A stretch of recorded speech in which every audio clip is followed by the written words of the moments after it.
Hi guys, I'm here with just a short vlog. I wanted to tell you guys about what went on yesterday. I was supposed to go yesterday to have the CAT scan done on my lungs for my lung doctor, where it had been 6 months, to see if the nodules in my lungs had grown any more. Well, I had to go to the ER before that because I was really sick and in a lot of pain.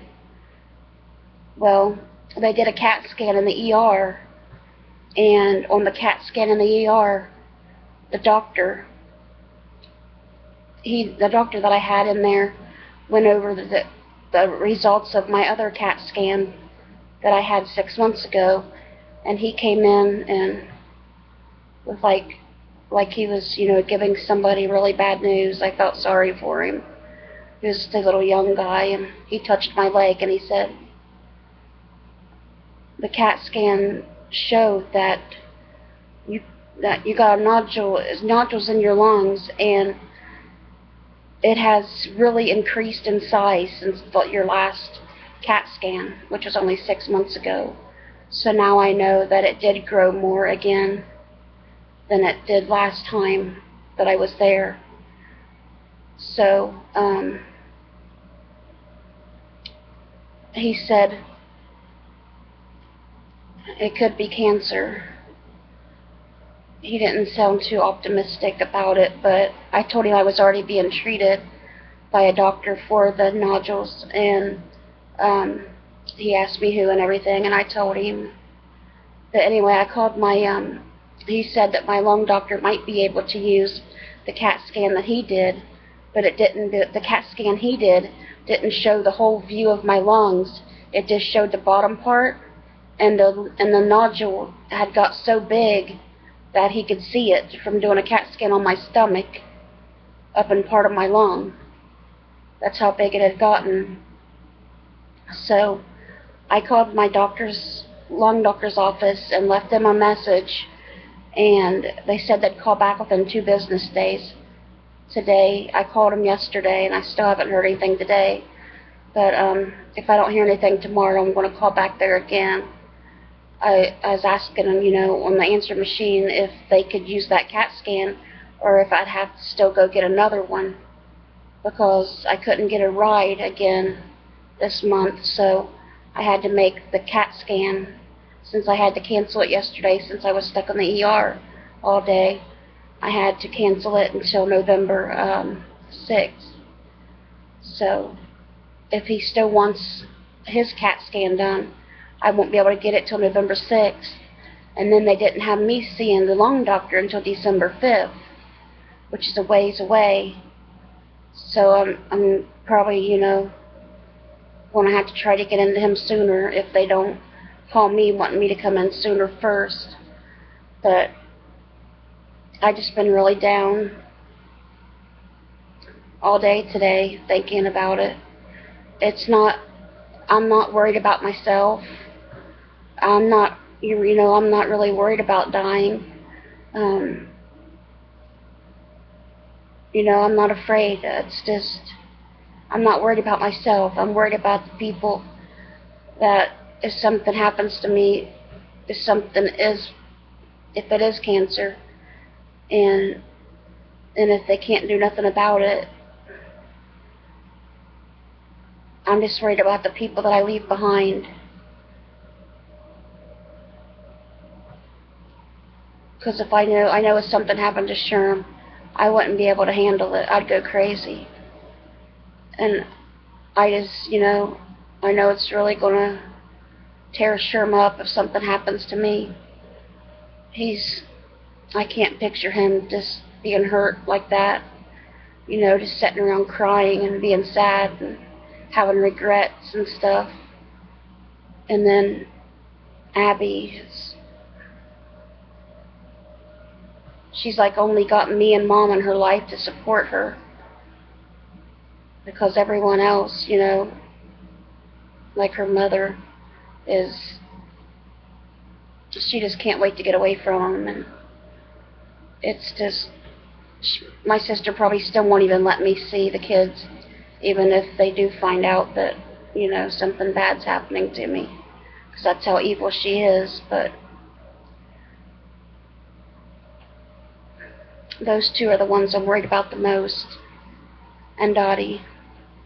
Because I know she'll really, really miss me. But I know she'll still have her dad. I just don't want them to be sad. And I don't want Abby to be sad. And I know she will. Because the poor little girl was saying the other day that she hoped she died before Mom and I did. Because she couldn't live without us. She's only 15. I mean, that's how much we mean to her. We're like the only people she's got in her life that, that are there for her 100% and love her like nobody could, and she knows it. And I'm just worried about her because she's been through so much. Her and Jimmy both have been through so much. They never had a childhood. And with their dad committing suicide just 2 years ago, and they've had so much tragedy in their lives. It's just, hopefully,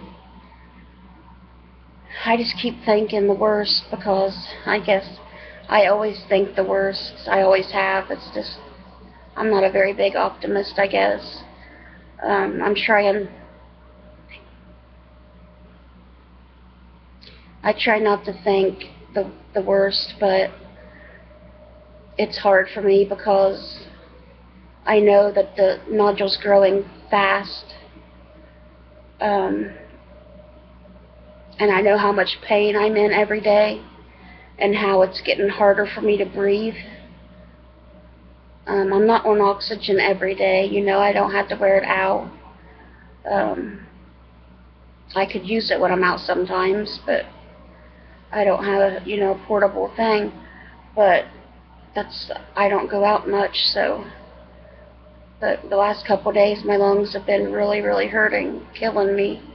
Last night was horrible, so I've had to have my oxygen on for a few days in order, to be able to get my breath, and just it kills my back, the pain. And like, I know myself, the pain that your body, everybody knows their own body. And my pain's getting worse and worse, and my breathing's getting worse. I was wheezing all day yesterday in the hospital. And that's not unusual because I usually do about every day. Even after I take my inhalers, I'm still wheezing. But that's the only thing I'm worried about. Like I said, I'm not worried about myself. I'm just worried about the ones that I leave behind, being able to go on with their lives, without being sad and everything. I want them to go on and have good lives. I decided that when something does happen to me, maybe this is not cancer. Maybe I'll live another 50 years. You never know. I might live to be 100. I don't know. It's whenever God's will is. When He says my work's done, that's when I will go. But if it is something, if it is cancer, and they can't do nothing about it, I decided that when my time comes, I want to be cremated, and I don't want to have any kind of funeral at all. I don't want a funeral, period, because I don't want to put anybody through that. I know I hate going to funerals. They're sad, depressing. It's the smell of them and everything. It's just, I cannot stand it, and everybody's crying, and I don't want them doing that. I don't want to lay there and have everybody looking at me and crying, and, I'm not going to do that to people. I think it'd be better to just, when I pass on, just to be cremated, and then that's it, They could have a cookout or something in my honor if they want to. all get together and have a cookout, do something fun like that. That would be fine. That would be great. Something, you know, happy, a happy occasion, because, you know, sad, you know, I want to make it very clear that I do not want a funeral of any kind. Period. No funeral. These are my words. I'm the one saying it. It's my decision. I do not want a funeral of any kind. Just cremate my body, and Sherm can decide what he wants to do with my ashes. I always thought that, you know, I'd put mine and Sherman Dottie's together. Me, I couldn't do it because I'd be dead. But, you know, somebody put mine and Sherman Dottie's ashes all together and then dump them out over the places we used to live. Me and Ray and Sherman Colton. Dump a little bit of us there in Colton and dump a little bit of us over here in Ray. But Sherman don't want to be cremated. He wants to be buried, so that knocked that out there. But I do, because I just think then nobody would have to go to a grave and worry about taking care of it, and, you know, going there feeling sad. It'll be like I just went to heaven. My body's gone. They can't see my body no more. They don't got nowhere to go see my body. No grave to go to. They just know that I left this world and went into heaven, and I'm waiting on them for when it's their time to come. And I just want to make sure that, you know, everybody's safe and taken care of. I don't want my niece, which I'm really afraid of, hurting herself, or Sherm hurting himself. I want them to go on and have happy lives. I want them to know that I'm safe, and, you know, I'm okay. I'm in heaven. I'm happy. I'm healthy. I'm able to walk and run and do things I've wanted to do for years and couldn't. When I'm in heaven, I'll be happy, happier than I've ever been, so they won't have to worry about me.